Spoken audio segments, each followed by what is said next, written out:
बोरिवली मार्गावरील नवीन बोगदा मुल्लाबाग ऐवजी सत्यशंकराच्या भिंतीपर्यंत वाढवण्याचा निर्णय घेण्यात आल्याने येथील रहिवाशांनी समाधान व्यक्त केले। वाहतूक कोंडी, धूळ आणि ध्वनी प्रदूषणाचा त्रास या निर्णयामुळे कमी होणार आहे। उपमुख्यमंत्री एकनाथ शिंदे आणि खासदार नरेश म्हस्के यांनी हा प्रश्न मार्गी लावल्याबद्दल रविवारी 15 जून रोजी खासदार नरेश म्हस्के यांचं मुल्लाबाग येथील ठाणे-बोरिवली ट्रेन टनल प्रकल्प बाधित पीपल असोसिएशन तर्फे आभार मानत सत्कार करण्यात आला। ठाणे-बोरिवली बोगदा प्रकल्पामुळे मुल्लाबाग येथील 5 इमारतींमध्ये राहणाऱ्या रहिवाशांना वाहतूक कोंडी, धूळ आणि ध्वनी प्रदूषणाचा त्रास होत होता। रहिवाशांनी येथील कामाला विरोध आंदोलन केलं होतं। या आंदोलनाची दखल घेत खासदार नरेश म्हस्के यांच्या पुढाकारानं रहिवासी आणि MMRDAच्या अधिकाऱ्यांसमवेत उपमुख्यमंत्री एकनाथ शिंदे यांनी या प्रश्नावर सह्याद्री अतिथीगृहात मंगळवारी विशेष बैठक घेतली। या बैठकीत मुल्लाबाग रहिवासी संघाच्या प्रतिनिधींचं म्हणणं ऐकून घेऊन त्यांची अडचण समजून घेण्यात आली। त्यानंतर त्यांच्या मागणीनुसार हा बोगदा मुल्लाबाग ऐवजी सत्यशंकराच्या भिंतीपर्यंत वाढवण्याचा निर्णय घेण्यात आला। तसंच या मार्गावर सध्या वाहतूक कोंडी आणि वायू प्रदूषणाचा त्रास कमी करण्यासाठी कन्व्हेयर बेल्टवरून नेण्यात येणारा राडा रोडा आच्छादित करून त्यानंतर तो वाहून नेण्याचा निर्णय घेण्यात आलाय। बरगच्च भरलेल्या सभागृहात गेली अनेक दिवस आंदोलन करणाऱ्या रहिवाशांच्या चेहऱ्यावर समाधानाची भावना यावेळी दिसत होती। आम्ही अडचणीत असताना नेहमीच उपमुख्यमंत्री एकनाथ शिंदे आणि खासदार नरेश म्हस्के आमच्या मदतीला धावून येतात। प्रश्न कोणताही असो ते नेहमीच योग्य आणि रहिवाशांच्या बाजूने तोडगा काढतात। विरोधी पक्षाच्या नेत्यांनी कितीही आवाई उठवली, कितीही कामांचं श्रेय घेण्याचा प्रयत्न केला तरी येथील रहिवासी सुज्ञ आहेत अशी भावना यावेळी अनेक रहिवाशांनी व्यक्त केली। विविध प्रकारच्या वल्गना या ठिकाणी होत होत्या। आज त्या टनलचा एक्सटेन्शन जे आहे ते सत्यशीलपर्यंत करण्यात आलेलं आहे आणि इथल्या नागरिकांनी आपलं स्वागत केलं। काय सांगाल? बघा, कोण काय बोलतं, कोण काय बडबडतं याकडे लक्ष देण्याची गरज नाही आहे। नागरिकांना माहीत आहे की या विषयामध्ये कोणाचं श्रेय आणि श्रेयवादाची लढाई कोणासाठी करायची? नागरिकांसाठी। लोकांना कळतंय, तुम्ही बघा, आजची उपस्थिती बघा, लोकांनी जो सत्कार सोहळ्याचा जो कार्यक्रम केलेला आहे। आमचं काम आहे, आमचे सगळे नागरिक आहेत आणि माननीय उपमुख्यमंत्री एकनाथ शिंदे साहेब यांच्या नेतृत्वामध्ये आम्ही सातत्याने या ठिकाणी प्रयत्न केले आणि या ठिकाणचे स्थानिक नागरिक जे आमचे आहेत त्या सर्वांची मेहनत आहे, त्याचं हे फळ आहे, त्याचं हे श्रेय आहे। आणि शहरातल्या जिल्ह्यातील सर्व नागरिकांना सुखसुविधा देताना स्थानिक नागरिकांना त्रास होऊ नये हीच आमची भावना होती आणि यामध्ये आम्ही सक्सेस झालेलो आहोत। सर, जादूची कांडी फिरली हा सोपा विषय नाही आहे। केवळ बैठका घेणं, एक बैठक लावणं आणि मला या ठिकाणी घर घ्यायचं होतं, मी घेतलं नाही, अशा पद्धतीने सांगणं आणि यातून काही प्रश्न सुटत नाही आहे। त्या सर्व मंडळींनी अहोरात्र कष्ट घेतलेले आहेत, सगळ्यांनी मेहनत केलेली आहे। मी त्याचं उत्तर त्यांना ट्विटरवर दिलेलं आहे, त्यामुळे तुर्तास मी त्यांना उत्तर दिलेलं आहे। त्यामुळे मला याविषयी काही बोलायचं नाही। लोकांचे विषय आहेत आणि सोडवण्याकरता आम्ही प्रयत्न करतोय। आपण जे इल्लीगल बांधकाम आणि याच्यामध्ये जे काही बिझी आहात त्यांना पाठीशी घालण्यामध्ये आपला जो अख्खा जो काही वेळ खर्च करताय त्या ठिकाणी आपण लक्ष द्यावं।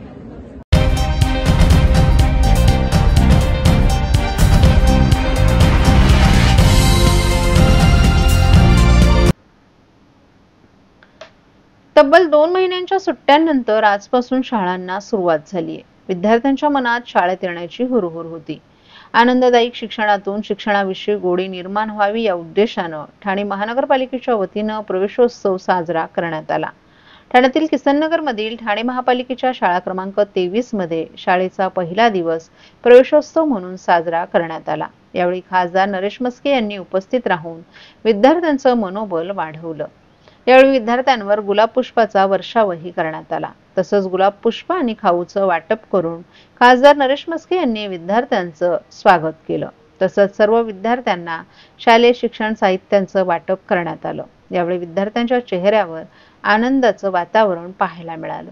यावेळी खासदार नरेश म्हस्के यांनी सर्व विद्यार्थ्यांना शुभेच्छा दिल्या।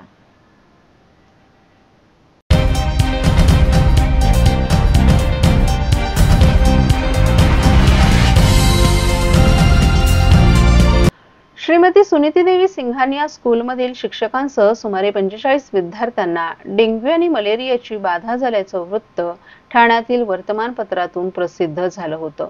सिंघानिया शाळेच्या व्यवस्थापनाने या वृत्ताचा इन्कार केला असून शाळेतील सर्व मुलं आणि शिक्षक सुरक्षित असून त्यांना कुठल्याही रोगाची किंवा आजाराची बाधा झाली नसल्याचं सिंघानिया स्कूलच्या शिक्षण संचालिका रेवती श्रीनिवासन यांनी स्पष्ट केले. या संदर्भात रेवती श्रीनिवासन यांनी विद्यार्थी आणि शिक्षक यांच्या सुरक्षिततेच्या दृष्टीनं शाळेनं सर्व प्रकारच्या उपाययोजना केल्या असल्याचं सांगितलं. ठाणे महापालिकेच्या आरोग्य विभागानं संपूर्ण शाळेची तपासणी केली. त्यात त्यांना डासांची उत्पत्ती किंवा पैदाशीच्या जागा सापडल्या नाहीत. तरी सुद्धा खबरदारी म्हणून शाळेत सर्वत्र मच्छर मारणारी धूर फवारणी करण्यात आली आहे. वर्गाच्या खिडक्यांना डास प्रतिबंधक जाळ्या लावण्यात आल्यात. याशिवाय विद्यार्थ्यांना ऑफलाइन आणि ऑनलाइन शिक्षणाची सुविधा उपलब्ध करून देण्यात आली आहे. मैं डॉक्टर रेवती श्रीनिवासन हूँ, डायरेक्टर ऑफ सिंघानिया स्कूल्स. मैं यही कहना चाहती हूँ सुनीति देवी सिंघानिया स्कूल के बारे में कि ये हमारे लिए नया स्कूल नहीं है. हम 50 साल से ऊपर स्कूल्स चलाते हैं और हमारा सबसे पहला कर्तव्य है कि हम अपने बच्चों के पास रहे और बच्चों के लिए सब सुविधाएं दें. हमारा यही रहा है कि give the best education possible end be better than the best any time. ऐसा वाला माहौल है हमारे स्कूल में.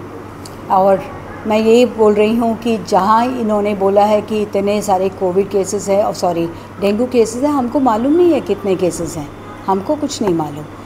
टीएमसी को ने ड्यू डिलिजेंस किया है और उन्होंने सब कुछ देख के गए हैं. उनका भी जो भी सजेशन बोला है हमने फॉलो किया है. एक ही सजेशन बोला था कि जब भी पानी आता है तो मतलब उसको भगा दे. I think that's all. और कोई कनेक्शन और कोई नहीं है. एजुकेशन ऑफिसर ने आया है, उन्होंने एकदम बढ़िया रिपोर्ट दे के गए हैं और सारा पेपर्स. हम कोई अंडर कंस्ट्रक्शन बिल्डिंग को ऑक्यूपाई नहीं कर रहे हैं. इनफैक्ट हमने ऑनलाइन एंड ऑफलाइन मोड दोनों ऑफ़र किया है. बच्चा स्कूल आना चाहता है तो कर सकता है, साइमल्टेनियसली ऑनलाइन भी हो रहा है. तो I think we have done the best. उस मतलब हमने सब कुछ दिया है. पेरेंट्स को सब एक्सप्लेन भी किया है. जो पेरेंट्स मिलना चाहते हैं, हमारे वहाँ के प्रिंसिपल सब पेरेंट्स से मिले भी हैं. दरम्यान ठाणे महापालिकेचे आरोग्य अधिकारी यांनीही सिंघानिया शाळेतील परिस्थिती नियंत्रणाखाली असल्याचं स्पष्ट केले. आरोग्य विभागानं संपूर्ण शाळेची तपासणी केली. त्यात डास उत्पत्तीच्या जागा मिळाल्या नाहीत, परंतु तरी सुद्धा पाणी साठून राहील. इतर अनावश्यक कचरा हटवण्यासाठी शाळा व्यवस्थापनाला सांगण्यात आले. मागील 1-2 दिवसापासून सिंघानिया शाळेबद्दलच्या तक्रारी आमच्याकडे प्राप्त होत होत्या. पालकांकडूनही मेल उपलब्ध झालेले आहेत आणि त्यानुसार आम्ही काल सकाळीच ठाणे महानगरपालिकेच्या आरोग्य विभागामार्फत फायलेरिया डिपार्टमेंटची टीम सकाळपासूनच शाळेच्या परिसराचा पूर्ण सखोल अभ्यास करण्यासाठी पाठवली होती. मी स्वतः ठाण्यामधून आरोग्य विभागामार्फत आपल्या शाळेच्या प्रिन्सिपलशी देखील भेट घेतलेली आहे. तिकडच्या पूर्ण परिस्थितीचा अभ्यास केलेला आहे. ठाण्यातल्या ह्या शाळेमध्ये जिकडे जिकडे अळी साठण्याचं प्रमाण होऊ शकतं, म्हणजे डासांच्या ज्या अळी असतात त्या जिकडे जमा होऊ शकतात, असे जे स्पॉट्स आहेत ते स्पॉट्स आपण तिकडे आयडेंटिफाय केलेले आहेत. जरी तिकडे अळी आपल्याला मिळालेल्या नसल्या तरी स्पॉट्स बऱ्यापैकी होते. ते स्पॉट्स सगळे नष्ट करण्यात आले. आता हे कुठले स्पॉट्स असतात तर बाबा कुंड्या असतात किंवा तुटलेले फाटलेले टायर असतात किंवा जुन्या फर्निचर असतं. ह्या सगळ्या गोष्टी तिथून हलवण्यात आलेल्या आहेत, जिकडे पाणी साठून डासांची उत्पत्ती होईल आणि जेणेकरून रोगाचा प्रादुर्भाव होईल. ह्या सगळ्या गोष्टी अवॉइड करण्यासाठी ठाणे महानगरपालिकेची एक संपूर्ण 20 ते 22 जणांची टीम कार्यरत होती. त्यांनी तिकडे स्प्रेइंग पण केलेलं आहे. काल संध्याकाळी तिकडे मोठ्या प्रमाणामध्ये फॉगिंग करण्यात आलेलं आहे.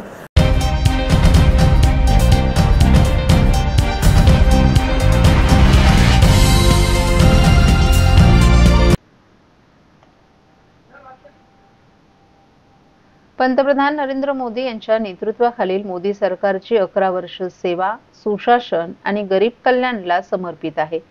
आत्मनिर्भर भारत ते विकसित भारत या संकल्पनेकडून सिद्धीकडे नेणारी ही 11 वर्ष असून जनकल्याणासाठी संकल्प, प्रयत्न आणि समर्पणाचा सुवर्ण काळ मोदी सरकारमुळे सर्वांना अनुभवता येत आहे. मोदी सरकारनं मागच्या 11 वर्षात केलेल्या अद्वितीय कार्याची नोंद सुवर्ण अक्षरात केली जावी अशा शब्दात योगेश सागर यांनी मोदी सरकारच्या 11व्या वर्षपूर्तीनिमित्त आयोजित पत्रकार परिषदेत मोदी सरकारच्या 11 वर्षातील कार्याची प्रशंसा केली। यावेळी सागर यांनी मोदी सरकारनं महिला, युवा, शेतकरी, दलित, आदिवासी आणि ओबीसी घटक यांच्या कल्याणासाठी आणलेल्या विविध योजना तसंच सरकारच्या कामगिरीचा आढावाही घेतला। या पत्रकार परिषदेला ठाणे शहर अध्यक्ष ॲडव्होकेट संदीप लेले, प्रवक्ते सागर भदे, राजेश मडवी, रमेश आमरे, मुकेश मोकाशी, सुनीत जोशी, नितेश शहा, माजी नगरसेविका प्रतिभा मडवी, मृणाल पेंडसे, डॉक्टर समीरा भारती तसंच मोठ्या संख्येनं व्यापारी आणि बुद्धिजीवी नागरिकही उपस्थित होते। पंतप्रधान नरेंद्र मोदी यांनी देशाच्या राजकीय संस्कृतीमध्ये आमूलाग्र बदल करत विकासाचं युग सुरू केल्याचं योगेश सागर यांनी सांगितलं। भ्रष्टाचार, घोटाळे, तुष्टीकरणाची जागा, जबाबदारी, पारदर्शकता आणि विकासानं घेतलीये। मागच्या 11 वर्षात सबका साथ, सबका विकास, सबका विश्वास, सबका प्रयास या मूलमंत्रानुसार मोदी सरकारनं मोठं कार्य करत विकास, अनुसंधान आणि सर्वसमावेशकतेला प्राधान्य दिले। डिजिटल इंडिया, पायाभूत सुविधा, शेतकरी कल्याण, संरक्षण क्षेत्र, महिला सक्षमीकरण आणि जागतिक स्तरावर भारताची विश्वासार्हता यांसारख्या क्षेत्रात मोदी सरकारनं उल्लेखनीय कामगिरी केली आहे। गरीब महिला, युवा आणि अन्नदाता शेतकरी या 4 घटकांच्या विकासासाठी मोदी सरकार कटिबद्ध असून त्यांच्या कल्याणासाठी अनेक योजना राबवल्याचं त्यात सकारात्मक परिणाम आज दिसून येत असल्याचंही सागर यांनी नमूद केलं। गेल्या 11 वर्षात मोदी सरकारनं घरं, शौचालय, गॅस जोडण्या, पेयजल, वीज, दरमहा 5 किलो धान्य, 81 कोटी जनतेला आणि 5 लाख रुपयांपर्यंत आरोग्य सुविधा देशातील गरीब, गरजू लोकांना उपलब्ध करून दिल्यात। अंत्योदय संकल्पनेनुसार सरकारनं समाजातील अखेरच्या घटकाच्या उन्नतीसाठी विविध योजना राबवल्या। यामध्ये उज्ज्वला योजना, प्रधानमंत्री आवास योजना आणि स्वच्छ भारत मिशन यांचा समावेश आहे। नवीन शैक्षणिक धोरण, कौशल्य विकास आणि स्टार्टअप्सवर लक्ष केंद्रित केल्यामुळे युवा वर्ग विकसित भारताच्या संकल्पात सहभागी होऊ शकलाय। शेतकरी कल्याणासाठीही मोदी सरकार काम करत आहे। मोदी सरकारच्या निर्णयांमुळे गेल्या 11 वर्षात जगातील अर्थव्यवस्थांमध्ये भारताची अर्थव्यवस्था 10व्या स्थानावरून लवकरच 4थ्या स्थानकावर पोहोचणार आहे। गतिशक्ती, भारतमाला, सागरमाला, इंडस्ट्रियल कॉरिडॉर यांसारख्या योजनांमुळे देशाच्या कानाकोपऱ्यात कनेक्टिव्हिटी पोहोचल्यानं गुंतवणूकदार आकर्षित होत आहेत। वंदे भारत, स्वदेशी गाड्या क्रांती घडवत असून गावागावात इंटरनेटही पोहोचले। कलम 370 हटवणं, तिहेरी तलाक बेकायदेशीर ठरवणं, नवीन वक्फ सुधारणा कायदा तयार करणं, नागरिकत्व सुधारणा कायदा अशी अनेक ऐतिहासिक पावलं मोदी सरकारनं उचलली असल्याचंही योगेश पवार यांनी सांगितलं।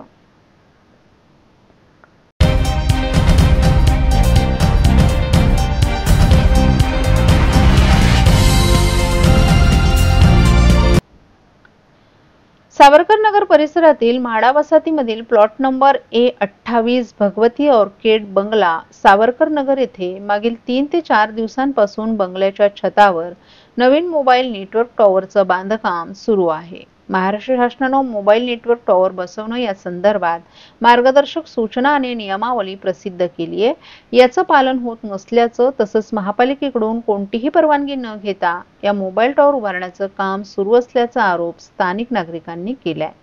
मोबाईल टॉवरमधून निघणाऱ्या रेडिएशनमुळे रहिवासी भागातील नागरिकांना कर्करोग, चर्मरोग, डोके दुखणं, हृदयरोगाचा धोका वाढणं आदी गंभीर आणि जीवघेणे आजार होऊ शकतात असं विविध शास्त्रज्ञांनी स्पष्ट केले। त्यामुळे हे मोबाईल टॉवरचं काम तात्काळ बंद करून तो काढून टाकण्यासंदर्भात तातडीनं कार्यवाही करण्यात यावी यासाठी या परिसरातील मनोबल सोसायटी, कृष्णाधाम सोसायटी, पाटीलवाडी, यशवंत पाटील चाळ, माडा वसाहत, गुरुकृपा सोसायटी, अष्टविनायक सोसायटी, महात्मा फुले रहिवासी चाळ, विजयनगर सोसायटी, भोलानाथ सोसायटी, गणेश दर्शन बिल्डिंग आदी सदस्य सोसायट्यांनी याबाबत महापालिका आयुक्त आणि प्रभाग समिती सहाय्यक आयुक्त यांना याबाबत निवेदन देखील दिले। ठाणे महापालिकेनं लवकरात लवकर कारवाई न केल्यास महापालिका मुख्यालयासमोर आंदोलन करण्याचा इशारा येथील स्थानिक नागरिकांनी दिला आहे।